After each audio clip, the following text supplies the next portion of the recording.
បងប្អូននេះជាប្រាសាទវាមានអាកាសរដូវកាលបៃតងបងប្អូននេះទឹកស្អាតណាស់បងប្អូននេះស្មោលតោះយកពីជ្រុង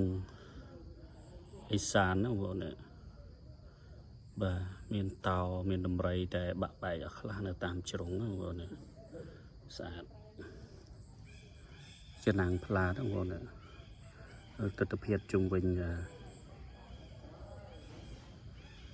សេយំតហឹងអង្គងបងស្អាតមែនតើនេះភីមានអាកាសណាវាមានតែអណ្ដែតលើអាកាសបងប្អូននៃអញ្ចឹងភីមានឬក៏វិមានបាទដូចគ្នាវាមានតែអណ្ដែតលើអាកាសនេះចំណាំងហើយបងប្អូនយើងគ្រប់បូជាបងប្អូនបាទវាមានអាកាសបាទ